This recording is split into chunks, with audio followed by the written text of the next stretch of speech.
Apa jadinya kalau brand paling problematik ini kita bongkar? Dengan rata-rata poin.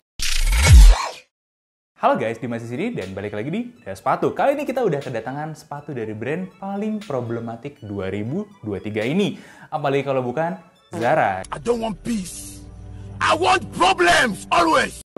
Jadi setelah rame kasus kemarin, kita memang sengaja datang ke Zara untuk memastikan dua hal. Yang pertama, kita dengar berita kalau di store-nya itu banyak demonstrasi, yang which is waktu kita datang itu nggak ada. Dan yang kedua adalah kita pengen memastikan kualitas sepatunya. Seperti kalian suka protes. Nggak boleh beli barang second karena katanya nggak valid. Jadi mau nggak mau kita beli baru aja. Berhubung kita juga dapat diskon, jadi nggak terlalu banyak lah kasih uang ke brand problematik ini. Harga fullnya itu 700.000 dan kita dapat di 350.000 aja. Looknya, jujur gue waktu pertama kali lihat gue agak kaget karena ini bukan Zara, ini Puma kali.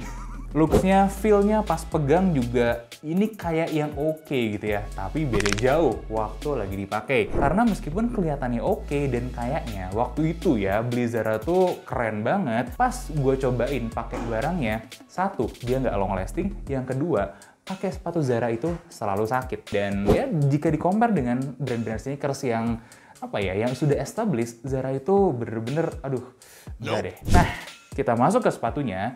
Untuk styling sepatu kali ini, seperti gue udah cerita ya, ini bener-bener kelihatan kayak Puma kali. Yang which is sebenarnya hal yang sering banget dilakukan oleh Zara. Dimana kayaknya dari 10 rilisan yang Zara keluarkan, 10-10-nya itu pasti nyontek brand ternama. Ya oke sih, brand lokal juga banyak yang melakukan hal seperti ini. Tapi kan ini brand luar yang seharusnya gengsinya tinggi, ya nggak sih? Dari POV yang lain, banyak bule-bule juga menyatakan kalau Zara ini tuh sebenarnya adalah alternatif nomor 2 dari brand-brand terkenal yang lain. Tapi offeringnya jauh di bawahnya dari segi kualitas. Jadi rasanya nggak cocok lah buat jadi alternatif nomor 2 dari brand-brand ternama ini. Nah, buat tahu lebih detailnya, langsung aja kita gas bedah sepatunya.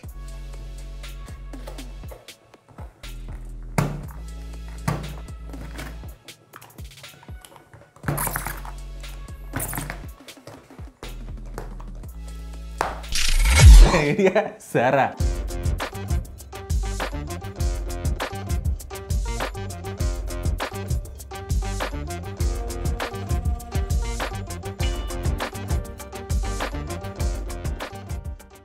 Oke, gue akan breakdown satu persatu dari segi uppernya. Tentu saja, semua uppernya sintetis. Kok bisa ya, brand-brand lokal di harga 700 itu banyak yang bisa pakai kulit asli. Sedangkan Zara, brand internasional, cuman sanggup pakai kulit sintetis yang begini doang. Jujur aja, gue bisa compare ini dengan salah satu brand lokal harga 100 ribuan yang pernah kita belah belum lama ini. Terus, untuk konstruksi di uppernya ya, ini karena jelas-jelas niru Puma kali, jadi panel-panelnya itu nggak terlalu jauh. Mulai dari bagian toe-nya yang ada titik-titik lubang-lubang ini, terus ke belakang panel-panelnya emang sih nggak ada strapnya khas Puma, tapi bagian samping sini dan bagian belakang ini bener-bener Puma kali banget. Jadi nggak ada sesuatu yang sangat spesial di sini. Nah, untuk produk yang gue pegang kali ini, jahitannya cukup oke. Tapi waktu gue keliling ke store-nya, gue menemukan banyak sekali jahitan-jahitan yang nggak rapi dari produk Zara. Even ketika gue nggak beli pas lagi diskon. Kalau kita perhatiin juga nih ya, ini seolah-olah kayak rapi ya, tapi jahitan-jahitan di sini itu tuh nggak rata. Habis dari upper, kita masuk ke bagian dalam. Nah, gue akan kasih tahu kalian dulu kalau ini sepatu panas. Salah satu sepatu terpanas yang pernah kita uji coba. Gila loh, faktornya adalah pemakaian kulit sintetisnya yang jelas-jelas nggak breathable. Lobang-lobang yang ada di sini ini juga nggak membantu breathability sama sekali karena langsung ketutup sama lining-lining yang tebal kayak gini. Plus lagi, kalian bisa lihat busa-busa yang luar biasa banyak. Ini, wah, nggak oke sih kalau buat gue ya. Bahkan brand lokal yang harga 300-an itu bisa lebih adem daripada sepatu ini. Meskipun sama-sama pakai upper full sintetis. Ya, kita lagi ngomongin unit yang kemarin ya. Selanjutnya, insole-nya. Disinilah bagian problematiknya juga. Insole Zara ini diklaim pakai insole Ortholite. Tapi, aduh, Ini tuh empuknya nggak terlalu berasa karena tipis banget dengan ketebalan yang cuma segini.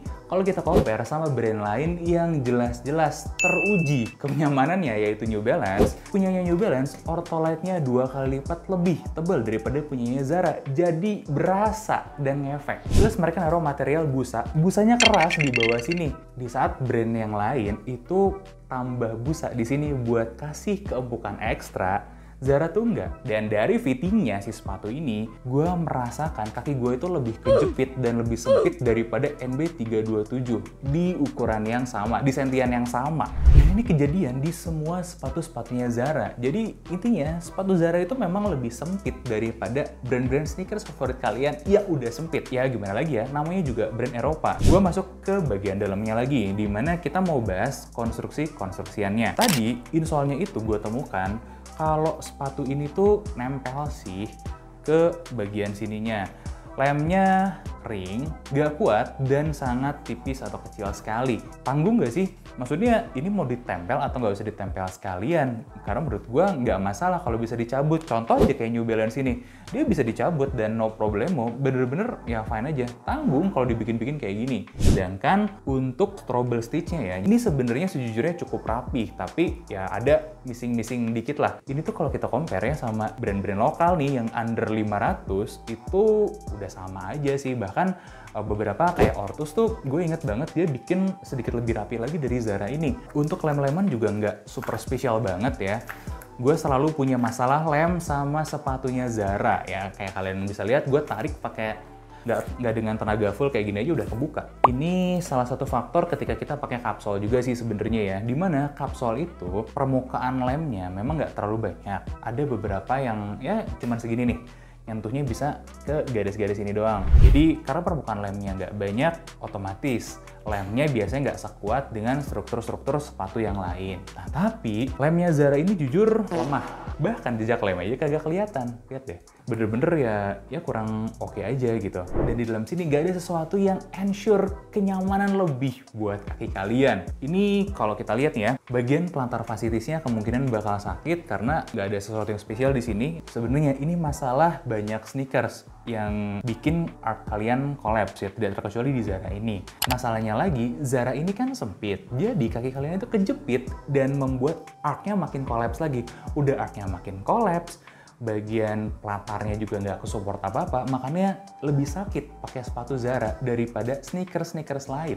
Jadi dari konstruksi, kenyamanan, gue nggak bisa kasih sesuatu yang superb juga di sini. Ya biasa-biasa aja lah. Untuk konstruksi gue akan kasih nilai 4,5 dari 10, dan kenyamanan gue juga akan kasih nilai 5 dari 10. Untuk uppernya, kualitas uppernya juga biasa-biasa aja, gue kasih poin 6,5 dari 10.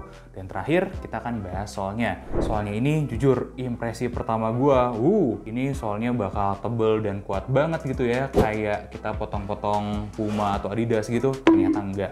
Ini adalah sol yang tergampang yang pernah kita potong untuk ukuran setebel ini ya. Ini kalau ada top 3 sol paling gampang dipotong, ini urutan kedua nih, saking gampangnya.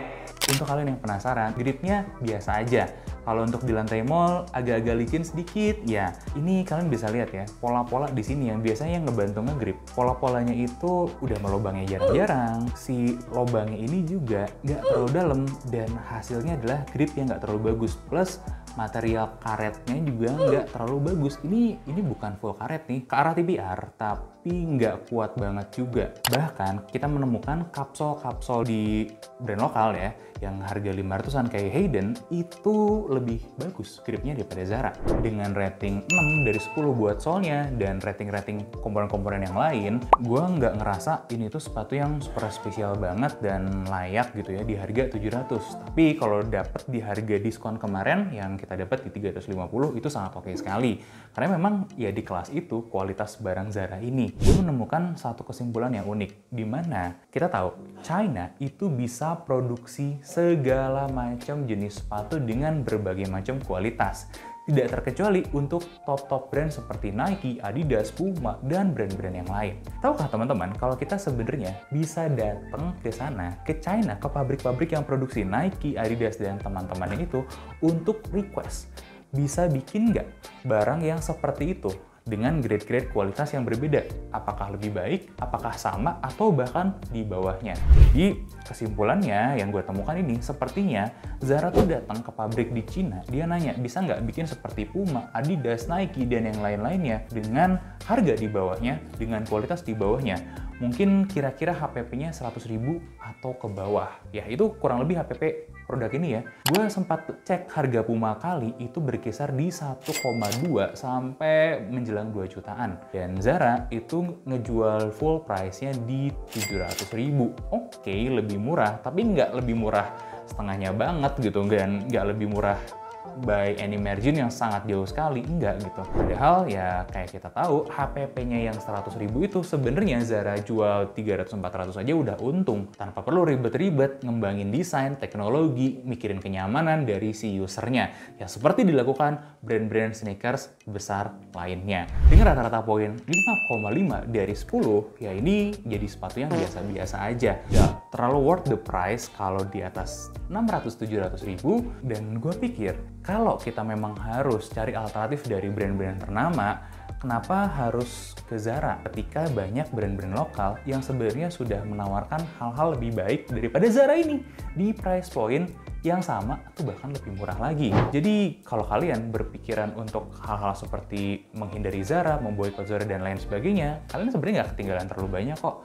Banyak barang-barang berkualitas tanpa harus melirik Zara ini. Dan itu tadi kesimpulan tim kami terhadap sepatu yang udah kita potong ini. Gue sangat menunggu POV kalian di kolom komentar, dan jangan lupa like juga share video ini buat orang-orang yang mungkin membutuhkan untuk bisa berdiskusi lebih lanjut lagi tentang si brand terkenal favorit orang Indonesia ini. Gue Dimas Sururidi, sampai ketemu di bedah sepatu selanjutnya.